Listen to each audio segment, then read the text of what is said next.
दोस्तों धीरे बोलो कोई सुन ना ले, ये बात हम सबके कानों में पड़ी होगी और हमारे मुंह से भी कई बार निकली होगी। लेकिन सोचने की बात यह है कि ये वाक कब कब हमारे मुंह से निकलता है और कब कब हमारे कानों में पड़ता है, क्योंकि ऐसे काफ़ी गुप्त राज होते हैं जो हम दूसरे के कानों में पड़ने नहीं देना चाहते हैं और अक्सर परिवार में अशांति का कारण हम स्वयं ही होते हैं।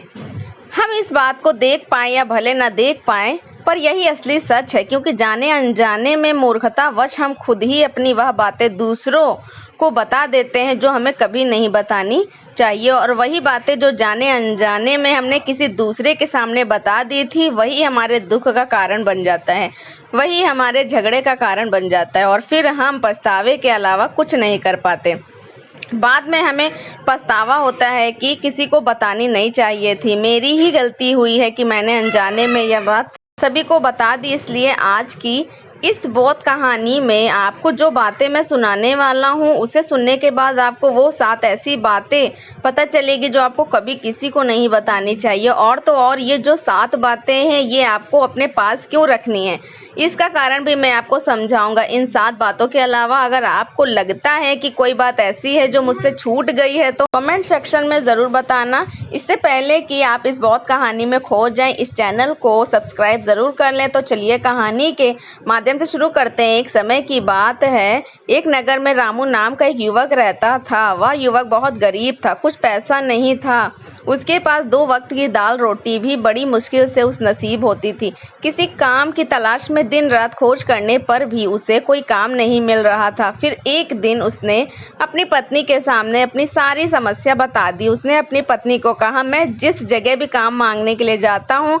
तो हर कोई मुझे यह कहकर काम नहीं देता कि हमारे यहाँ काम की ज़रूरत नहीं है। मैं काम की तलाश करके थक चुका हूँ, मुझे समझ नहीं आता कि मैं तुम लोगों का पेट कैसे भरूं, अपने बच्चों को कैसे पालूंगा, और यह चिंता दिन रात खाए जा रही है। यह सुनकर उसकी पत्नी ने कुछ सोच कर कहा, तुम एक आदमी के पास सिर्फ एक बार ही काम मांगने जाते हो और जब जब काम नहीं देता तो तुम दोबारा उसके पास नहीं जाते। अगर तुम्हें उनसे कुछ काम लेना है तो तुम्हें हमदर्दी जताई होगी, तुम्हें उनसे हमदर्दी हासिल करनी होगी, अपनी गरीबी दिखानी होगी ताकि वह लोग तुम्हारी मजबूरी समझकर तुम्हें काम दे सकें।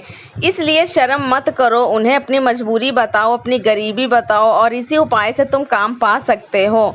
ये बात रामू के मस्तिष्क में बैठ गई। अगले दिन काम मांगने के लिए वह उसी सेठ के पास पहुंचा जहां पर वह पिछले दिन काम मांगने के लिए गया था। लेकिन इस बार उसने हाथ जोड़कर उस सेठ से प्रार्थना की, उससे विनती की कि वह बहुत गरीब है और उसे काम की बहुत आवश्यकता है। वह जो कुछ भी उसे देंगे वह उसमें संतुष्ट हो जाएगा। कृपया करके मुझे अपने यहाँ काम पर रख लें। उसकी यह हालत देखकर उस सेठ ने उसे अपने यहाँ काम पर रख लिया। वह रोज़ वहाँ पर काम पर जाने लगा। अंदर ही अंदर वह खुश तो था कि उसे काम तो मिल गया, लेकिन उसे वेतन दूसरे लोगों से कम मिलता था। वही काम जो दूसरे लोग कर रहे थे, उन्हें ज़्यादा वेतन मिल रहा था और उसे कम वेतन मिल रहा था। जब इस बारे में उसने अपने सेठ से कहा तो सेठ ने कहा कि देखो भाई, तुम्हें काम की ज़रूरत थी, मैंने तुम्हें काम दिया, मेरा धन्यवाद करने के बजाय तुम मुझसे शिकायत कर रहे हो, ये कैसी एहसान फरामोशी है। यह सुनकर रामू वहीं पर चुप हो गया। बात कहीं ना कहीं सच थी कि सेठ ने तो उसे उसकी मजबूरी के हिसाब से ही काम दिया था और इसलिए वह उसे अपने अनुसार ही वेतन देता था। लेकिन धीरे धीरे उसने यह बात अपने सगे संबंधियों और अपने दोस्तों को भी बताना शुरू कर दी कि उसका सेठ कैसा आदमी है और उसे कितना वेतन देता है। समय बीतता रहा और रामू पूरी लगन के साथ अपना काम करता रहा, लेकिन अब परिस्थितियां बदलने लगी थी। सेठ अब्बू राम से दूसरे लोगों से ज़्यादा काम लेता था और उनसे कम वेतन उसे देता था। ये बात रामू के मन को बहुत खलती थी। वह दूसरों से ज़्यादा मेहनत कर रहा था और उनसे कम वेतन पा रहा था। इसके उसके आत्मसम्मान को बहुत चोट पहुंची। अब धीरे धीरे उसका मन अपने काम से हटने लगा। उसका मन काम में लगी नहीं था। जाहिर सी बात है, ऐसी जगह किसका मन लगेगा जहां आदमी को अपने आत्मसम्मान के साथ समझौता करना पड़े। इसलिए जल्द ही उसने अपना काम छोड़ दिया और वह घर पर आकर खाली बैठ गया। अब उसके पास घर का खर्चा चलाने के लिए भी पैसे नहीं बचे थे। इसलिए उसने अपने सगे संबंधियों, अपने दोस्तों से सहायता मांगनी शुरू की, लेकिन उसके दोस्त उसके सामने तो उसे दया के पात्र समझते थे, उसे दिलासा देते थे, लेकिन पीछे से उसका मजाक उड़ाते थे। वो कहते थे कितना बेवकूफ़ है, सेठ ने इतना काम लिया और बेचारे को पैसे भी नहीं दिए। अरे हम इसको पैसे दे देते तो ये कल हमारा भी पैसा नहीं वापस कर पाएगा। इसकी ऐसी हालत है तो काम इसके नहीं है, पैसा कहाँ से ला कर देगा। और इसी वजह से रामू की हालत दिन भर दिन खराब होती जा रही थी।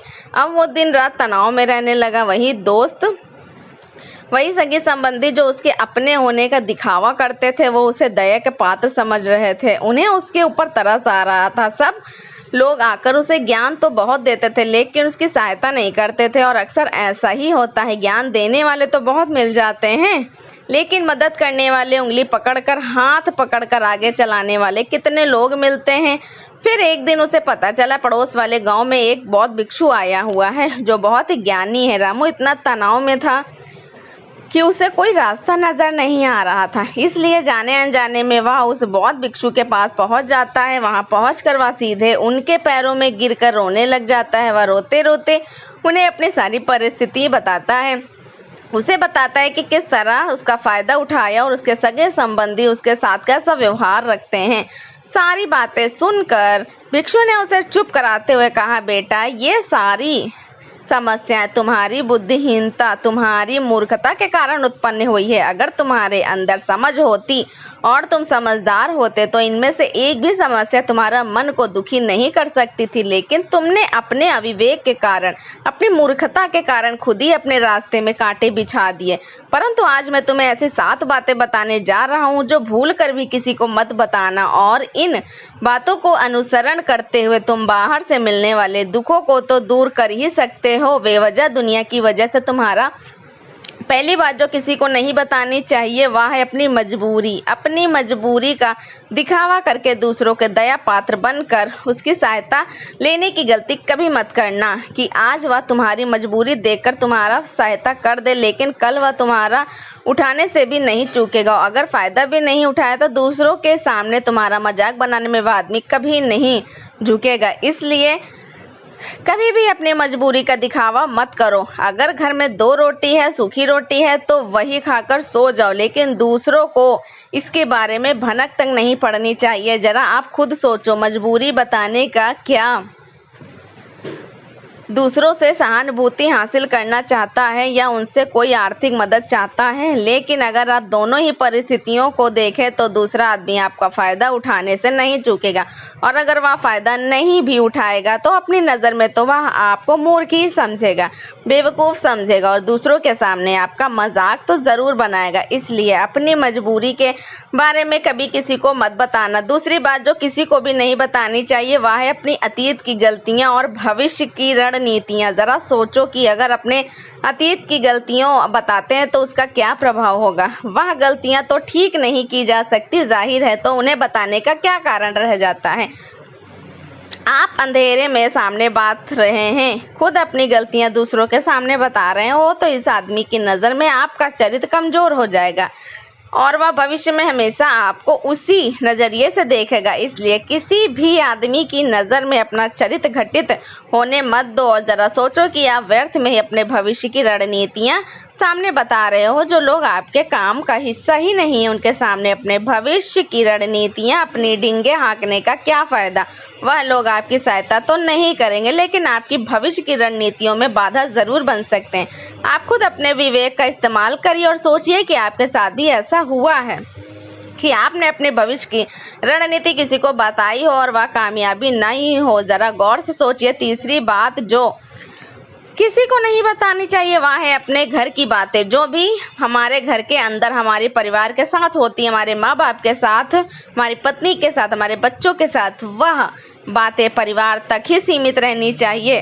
अगर आप इन बातों का दूसरों के सामने ढिंढोरा पीटते हो तो दूसरों के आपके घर में घुसने का एक मौका मिलता है और वह इसका फ़ायदा उठाने का कभी नहीं चूकते। वे आपके परिवार के सदस्यों को आपसे दूर ले जाने की कोशिश करेंगे। अक्सर ऐसा होता है। हम समाज में देखते हैं कि हम अपने घर के झगड़ों को करने के लिए उन झगड़ों को अपने पड़ोसियों और दूसरे सगे संबंधियों को बताते हैं, लेकिन इससे आपको घर की लड़ाई झगड़े और ज़्यादा बढ़ गए होंगे और वह जाहिर की बढ़ेंगे। अगर आप अपने माँ बाप की बात दूसरों को बताएंगे तो आपके माँ बाप को बुरा लगेगा। यही है कि हमारा बेटा हमसे बताए बगैर दूसरों को ये बातें बता रहा है। इसलिए अपने घर की बातें और अपने घर की लड़ाई झगड़े किसी के सामने मत बताना। अगली बात जो है किसी को नहीं बतानी चाहिए, वह है अपने मित्रों और दुश्मनों के बारे में। अपने मित्रों के साथ बात करना और उनके साथ अपने दोस्त और दुश्मनों के बारे में आपके अनुभव और विचारों को बताना अच्छा हो सकता है, लेकिन ध्यान और सावधानी से। अगर आप अपने मित्रों के बारे में दूसरों को बताते हैं तो वे आपके मित्रों के साथ खिचड़ी पका सकते हैं और आपको धोखा दे सकते हैं। आपके गहरे मित्रों को आपसे दूर करने का प्रयास कर सकते हैं। आमतौर पर सामान्य लोग ऐसा नहीं करते, लेकिन आपके दुश्मन ऐसा करने की कोशिश कर सकते हैं।